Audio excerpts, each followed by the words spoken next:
تو روزہ ڈھال ہے اور جہنم سے آزادی کا ایک اہم ذریعہ ہے۔ روزہ اللہ اور بندے کے مابین ایک راز ہے۔ روزہ نور ہے، ضیاء اور روشنی ہے، اور آقا کریم صلی اللہ علیہ وآلہ وسلم نے روزے کی فضیلت بیان کرتے ہوئے ارشاد فرمایا کہ ہر شے کی کوئی زکوٰۃ ہوتی ہے، انسان کے جسم کی زکوٰۃ روزہ ہے۔ اگر روزہ رکھے گا تو جسم زکوٰۃ ادا کرے گا، جس طرح زکوٰۃ سے مال پاک ہوتا ہے، روزے سے جسم پاک ہو جاتا ہے۔ اور روزہ ویسے بھی انسان کے لیے شفا کا پیام ہے۔ فرمایا کہ سحری کھایا کرو، چونکہ سحری کے کھانے کے اندر بھی اللہ نے برکت رکھی ہے۔ تو یہ ماہ سیام اپنے دامن میں برکتیں لے کر، رحمتیں لے کر نازل ہوتا ہے۔ اس کا پہلا حصہ رحمت، درمیانی حصہ مغفرت، اور آخری حصہ جہنم سے آزادی کا مجدہ جاں فضا ہے۔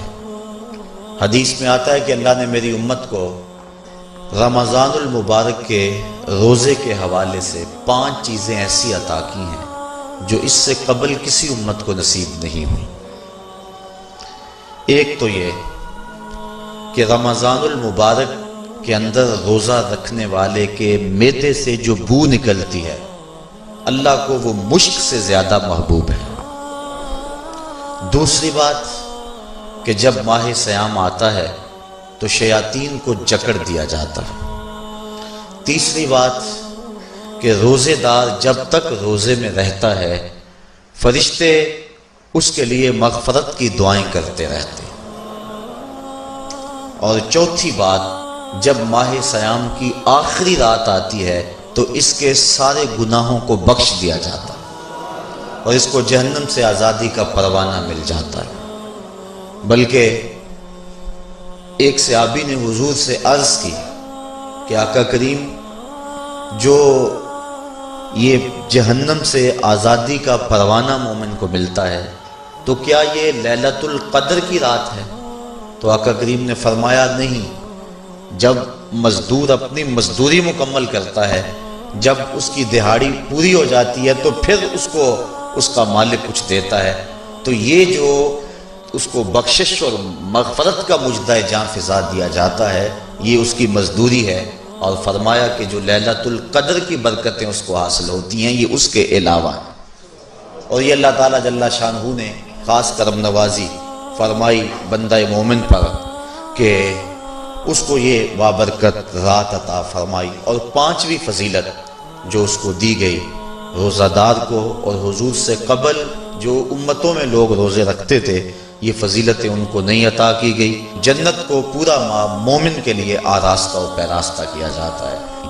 حضرت ابو ہریرہ رضی اللہ تعالی عنہ سے ایک روایت مروی ہے جس کو امام بخاری اور امام مسلم نے روایت کیا کہ آقا کریم علیہ السلام نے ارشاد فرمایا، قال اللہ عز وجل، اللہ جل شانہ ارشاد فرماتا ہے، کل عمل ابن آدم لہو، ابن آدم کا ہر عمل اسی کے لیے ہے، الا الصوم فإنہ لی، ہاں مگر روزہ ہے جو وہ میرے لیے رکھتا ہے، وأنا أجزی بہ، اور اس کی جزا میں اسے دوں گا، والصیام جنۃ، اور سیام روزہ ڈھال ہے، فإذا کان یوم صوم احدکم فلا یرفث ولا یصخب، فَإِن صَابَّهُ أَحَدٌ أَوْ قَاتَلَهُ فَلْيَقُلْ إِنِّي صَائِمٌ إِنِّي صَائِمٌ وَالَّذِي نَفْسُ مُحَمَّدٍ بِيَدِهِ لَخُلُوفُ فَمِ الصَّائِمِ أَطْيَبُ عِندَ اللَّهِ مِن رِّيحِ الْمِسْكِ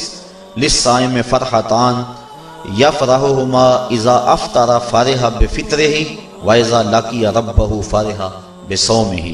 تو فرمایا کہ جب کوئی شخص روزہ رکھتا ہے تو اس کا یہ عمل اللہ کے لیے ہے اور اللہ تعالیٰ اس کی جزا دے گا۔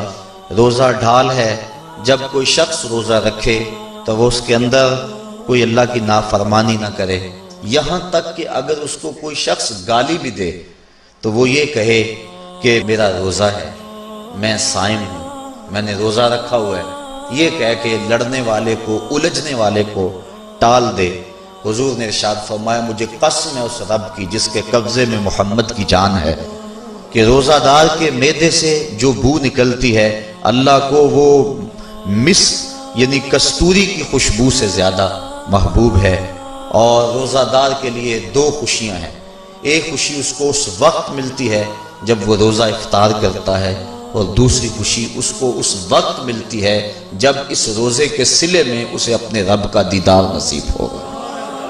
یہ بات ذہن میں رکھیں کہ اس دنیا پر سب سے بڑی دولت جو حضرت انسان کو دی گئی ہے وہ دولت ایمان ہے، اور قیامت کے دن سب سے بڑی دولت جو اہل ایمان کو دی جائے گی وہ اللہ تعالیٰ کا دیدار ہوگا۔ جنت کے حور و قصور، جنت کے محلات، جنت کی اعلی نصب نعمتیں، دنیا کی کوئی دولت اور دنیا کی کوئی نعمت جنت کی کسی نعمت کا مقابلہ نہیں کر سکتی، لیکن جنت والے جنت میں جا کر